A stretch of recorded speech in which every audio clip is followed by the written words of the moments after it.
Assalamualaikum warahmatullahi wabarakatuh. Salam sejahtera. Selamat pagi kepada murid sekalian. Baiklah, pada pagi ini kita akan sambung pelajaran kita dalam Zoom Sejarah Tahun 4 bersama Sensei Ashraf. Pada pagi ini kita akan belajar Hang Tuah Laksamana Terbilang bahagian akhir. Baik, apa yang kita akan pelajari pada hari ini? Yang pertama, menjelaskan kualiti diri Hang Tuah sebagai Laksamana Melaka. Dan kedua, menganalisis peranan Hang Tuah sebagai Laksamana Melaka. Kita masuk ke subtopik yang pertama, kualiti diri Hang Tuah sebagai Laksamana Melaka. Hang Tuah telah dilantik sebagai Laksamana Melaka bermula pada zaman pemerintahan Sultan Mansur Shah. Kalau murid-murid sekalian masih ingat, Bendahara Tun Perak telah menjadi Bendahara Melaka pada 4 orang sultan. Manakala Hang Tuah bermula pada zaman Sultan Mansur Shah. Kualiti diri Hang Tuah ini telah memberikan sumbangan yang membawa kepada kegemilangan Kesultanan Melayu Melaka. Sekarang kita akan lihat apakah dia kualiti diri Hang Tuah. Kualiti diri Hang Tuah yang pertama adalah bijaksana. Contohnya, Hang Tuah telah menggunakan kebijaksanaannya ketika bertarung dengan Taming Sari sehingga memperoleh kemenangan. Selain itu, Hang Tuah juga menguasai 12 bahasa untuk memudahkannya menjalankan tugas rasmi. Bijak Hang Tuah ini apabila beliau mampu untuk menguasai lebih daripada satu bahasa. Selain itu, Hang Tuah juga adalah seorang yang jujur dan amanah. Hal ini dibuktikan apabila Hang Tuah menjalankan tugas yang diamanahkan dengan jujur demi kesejahteraan Melaka. Hang Tuah meletakkan kepentingan Melaka melebihi kepentingan dirinya.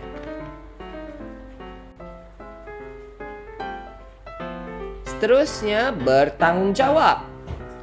Hang Tuah menjaga keselamatan perairan Melaka supaya menjadi pusat perdagangan yang terkenal di dunia. Contohnya, Hang Tuah telah menjaga nama baik Melaka semasa menjadi utusan ke China, India dan Turki. Kualiti diri yang keempat, taat setia.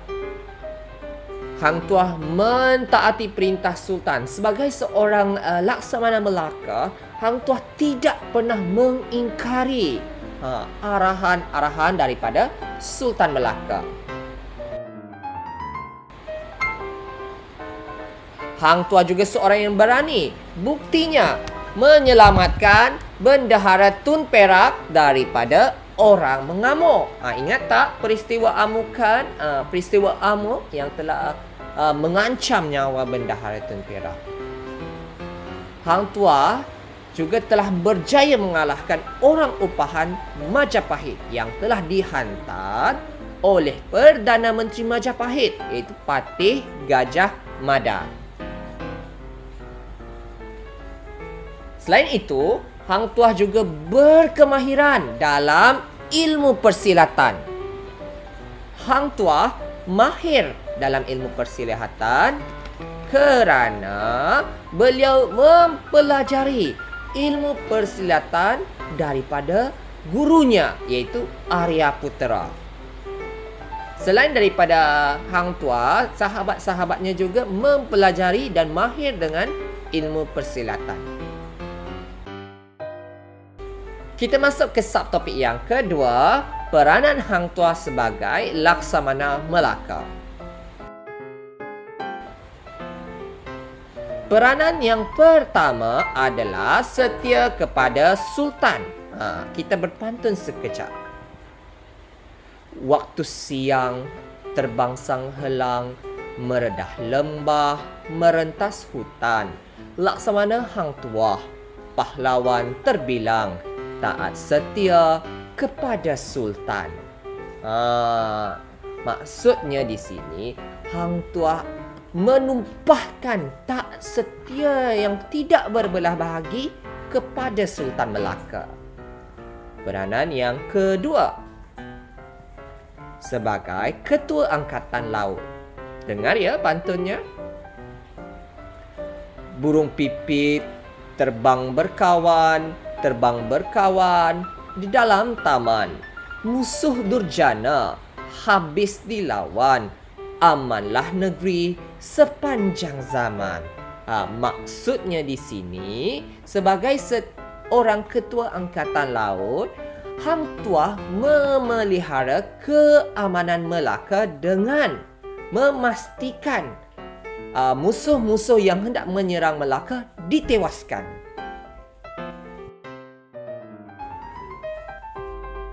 Seterusnya, sebagai pengawal Sultan.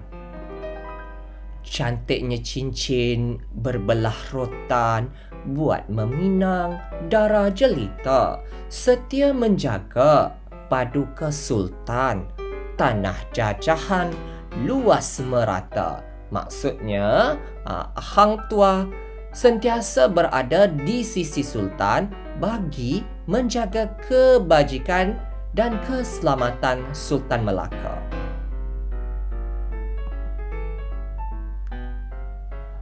Hang tuah juga melaksanakan perintah-perintah Sultan.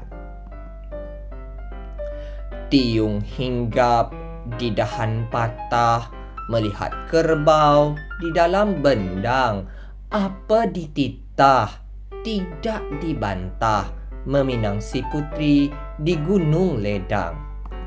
Ada satu cerita dikatakan bahawa hang tuah telah diarahkan oleh Sultan Melaka untuk meminang putri Gunung Ledang. Maka bergeraklah hang tuah ke Gunung Ledang bagi meminang gerangan putri Gunung Ledang. Maksudnya di sini, hang tuah tidak pernah membantah apa sahaja arahan daripada Sultan Melaka. Seterusnya, menjamin keselamatan pedagang. Cili padi digiling lumat, buat memasak ikan haruan. Pedagang asing dijamin selamat, lanun yang ganas sudah ditawan. Sebagai seorang Laksamana Melaka, hang tuah bertanggungjawab memastikan keselamatan perairan Melaka. Kesannya, perairan Melaka aman dan sejahtera untuk para pedagang singgah dan berdagang di sana. Hang tuah menjaga keamanan perairan. Indah berseri bunga di taman, petik sekuntum, semat di baju. Laut yang luas sudahlah aman, Melaka sejahtera berkembang maju.